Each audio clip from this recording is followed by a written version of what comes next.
Bonjour, aujourd'hui j'avais envie de vous parler de la blouse Alma que j'ai cousue grâce à la formation de chez Urban Ferry. Donc Elsa nous propose dans cette formation qui s'appelle la boîte à outils numéro 1 de coudre avec elle un patron de A à Z qui est celui de la blouse Alma. Alors moi j'ai trouvé ce cours mais super intéressant parce qu'on y découvre vraiment plein de petits points techniques dont certains n'étaient pas vraiment appliqués pour ma part dans mes autres cousettes et j'avais envie de les passer en revue avec vous. Donc si vous avez un peu de temps à m'accorder, eh bien on se retrouve tout de suite dans quelques secondes pour que je vous présente tout cela. À tout de suite!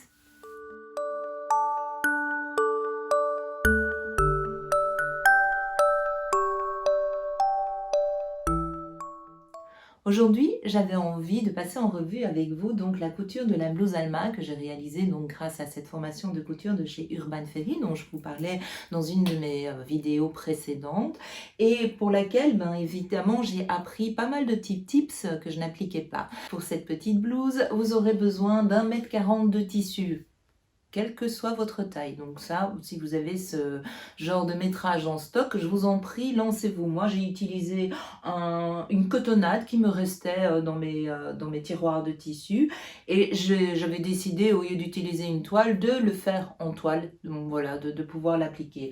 Il faut savoir que le patron donc, est offert dans cette formation, donc ce qui n'est pas négligeable. C'est un patron qui va de la taille numéro 34 au numéro 52 et qui est prévu pour une stature de 1,68 m. Alors, ce qui est intéressant, c'est qu'elle nous propose d'ajuster notre stature à notre propre morphologie. Oui, la plupart des créateurs le font aussi, mais moi, personnellement, pour ma part, je passe toujours cette étape. Je me dis toujours, bah oui, je fais 1,70 m, donc à 2 cm par rapport à 1,68 m, qui est souvent la taille qui est préconisée dans les patrons que l'on reçoit et que l'on coud. Et donc, j'applique jamais, je ne modifie jamais mon patron, mais je me suis dit qu'ici, ben oui, pourquoi pas, je l'ai fait. Et franchement, j'ai trouvé ça, mais vraiment tip top. Donc, sur le patron, comme ceci, elle a tracé 2 lignes, donc elle a appelé la ligne numéro A et la ligne numéro B. Et dans le petit tableau qui est dans le PDF qui accompagne donc tout le tutoriel et tout le pas à pas de la cousette de cette blouse, elle nous a joint un petit tableau récapitulatif en fonction de notre stature. Donc moi je sais par exemple qu'ici, à la ligne A, j'ai dû rajouter 4 mm sur le haut et à la ligne B, j'ai dû rajouter 6 mm sur la taille B. Donc ça fait un petit centimètre de différence, ce qui peut paraître vraiment peu, et c'est vraiment la raison pour laquelle je ne l'appliquais pas en temps normal. Là, je me suis dit, ok, je vais le faire, et c'est vrai que quand j'essaye cette petite blouse, elle est tip top à ma taille. Elle est vraiment, mais juste géniale. Donc franchement, je vous invite à appliquer ce genre de modification. Moi, en tout cas, depuis que j'ai suivi cette formation, à chaque fois qu'on nous propose de modifier, qu'on a une ligne de stature à modifier, je le fais. Illico presto, sans me poser de questions, pour vraiment avoir un vêtement qui soit aussi tip top. Parce que c'est vrai que quand on va dans un magasin et qu'on achète un vêtement, bah évidemment on va acheter un vêtement dans des tailles standards, donc 38, 40, 42, etc. Et bah oui, je pense que ceux qui les créent ne pensent pas toujours à ces lignes de stature et souvent on se dit ah oui, bah c'est trop grand, non, c'est trop petit. Et la raison, bah, elle se trouve là, tout simplement. Et c'est vrai qu'on sait qu'on n'a jamais le même corps. Donc voilà, c'est le genre de petits détails qu'il faut être très vigilant. Alors, le premier point qui est important dans la confection de cette blouse, c'est la réalisation des pinces qui vont être vues à la loupe. Elle va nous proposer 2 techniques différentes. Donc, soit coudre la pince en commençant par l'extérieur et en terminant vers l'intérieur, ou alors elle nous propose une deuxième méthode qui est assez peu commune, c'est-à-dire de commencer à coudre sa pince de l'intérieur et de la terminer vers l'extérieur. Et moi j'ai choisi la méthode la plus classique, celle que j'applique habituellement, mais j'ai trouvé quand même intéressant de pouvoir voir l'autre technique et de me dire pourquoi pas. Elle dit qu'en général cette deuxième technique est appliquée quand on travaille avec des doubles pinces.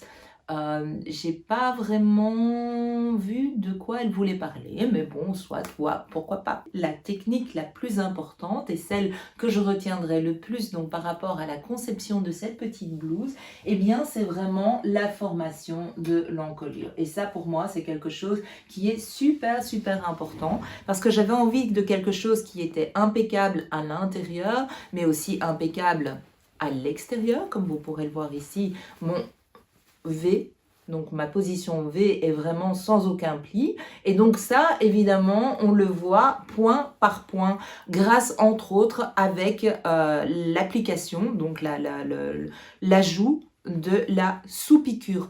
Alors ensuite nous avons appris à réaliser des fronces. Donc ces fronces-là, il y a différentes méthodes aussi pour pouvoir les réaliser. Ici, je l'ai travaillé avec 2 fils de bâti et en tirant sur mes fils de bâti, eh bien, je mets mon surplus de tissu à la dimension de ma manche et puis ensuite seulement on repique. Donc c'est vraiment une technique qui prend, oui, certes un peu plus de temps, mais ça vaut la peine d'avoir des plis qui sont bien équilibrés partout. Et dans le cours, elle nous explique vraiment pourquoi c'est important. Elle nous donne plein de petits tips aussi sur la façon dont on peut manipuler son tissu pour avoir plus de facilité à pouvoir apposer cette manche. Ensuite, une fois que les fronces sont posées, on s'attaque à l'embut de la manche et donc l'assemblage de la manche au corps. Et là, de nouveau, elle nous apprend différentes techniques. Donc elle aborde différentes techniques, donc c'est vraiment un cours qui est très complet et on peut vraiment, si on n'adhère pas à une des méthodes, on peut vraiment basculer vers la deuxième sans aucun souci. Pour pouvoir coudre ces manches, elle nous montre 2 techniques différentes. Donc la première, ça va être de travailler avec la position de ce qu'elle appelle les 3 aiguilles, donc simplement de pouvoir, avec les différents points de repère, on fixe la manche aux 3 points de repère différents et ensuite on va essayer d'étendre son tissu de parts égales tout au long de son emmanchure. La deuxième technique qu'elle nous propose, c'est de travailler avec du fil de fronce et de pouvoir pré-bâtir notre manche de façon à avoir quelque chose d'équilibré. Moi, je l'ai fait directement avec les 3 aiguilles et je dois dire que ça fonctionne déjà plus ou moins bien. Donc elle nous montre vraiment la position des mains pour pouvoir répartir son tissu sans qu'il y ait de plis qui se forment, des plis qui ne sont pas très jolis. Donc elle va vraiment nous montrer comment répartir notre tissu de façon équilibrée en ayant un tissu qui ne fronce pas, qui va épouser de façon tout à fait naturelle l'emmanchure et donc on a un résultat qui est vraiment tip top. Et alors la dernière petite technique, une fois que tout est monté, évidemment ça peut paraître stupide mais ça a quand même toute son importance, c'est la pose de l'ourlet. Donc voilà. Alors il faut savoir que dans son patron, il y a les marges de couture qui sont comprises, qui sont de 1 cm, sauf pour les ourlets. Donc elle a prévu 2 cm de couture. Et donc elle va nous apprendre la technique donc avec un ourlet avec un simple rebord, un ourlet avec 2 rebords ou un ourlet qui est terminé à la main au point invisible. Donc tout ça va dépendre un petit peu du tissu que vous allez utiliser. Et voilà, après on a une petite blouse qui est toute simple. Moi personnellement, je ne l'ai pas refaite en blouse. Mais par contre, j'utilise beaucoup ce modèle-là, donc je m'en sers vraiment comme patron de base, surtout pour l'encolure, pour me faire des petites robes et avec une manche 3/4, une petite robe toute droite que je mets en général en hiver avec des petits bas opaques et c'est vraiment devenu un des modèles que j'adore et dans lequel je me sens vraiment bien. Donc voilà, je vous invite vraiment à suivre cette formation qui est vraiment très riche en informations. Alors pour info, il faut savoir que le prix normal de cette formation est de 60 €, ce qui n'est pas si cher que ça parce qu'il y a quand même 3 heures de cours et dans cette formation vous avez quand même le patron qui est fourni avec toutes les explications en PDF en plus du tutoriel vidéo, donc voilà, je trouve que c'est pas négligeable. Maintenant régulièrement, c'est plus un secret pour personne, Elsa propose ses formations souvent au prix de 20 € à raison de plusieurs fois par année et bon, je pense que la prochaine sera pour le Black Friday. Donc franchement, si vous hésitez, foncez. C'est vraiment une formation qui en vaut la peine et qui, pour moi, est vraiment expliquée avec beaucoup de fluidité et ça c'est quelque chose qui me plaît quand je suis un cours. Donc voilà, j'espère que cette petite vidéo vous a plu. Je vous retrouve très bientôt pour la suite de mes petites aventures. En tout cas, une fois de plus, je sais que je me répète, je tenais à vous remercier car je vois que vous êtes de plus en plus à me suivre. On arrive tout doucement aux 600 abonnés. Waouh, c'est juste génial. Quand j'ai commencé cette chaîne, je ne m'attendais pas à ce chiffre dans l'immédiat. Je pensais qu'il me faudrait au moins un an pour arriver plus ou moins à ça. Donc merci, merci, merci du fond du cœur.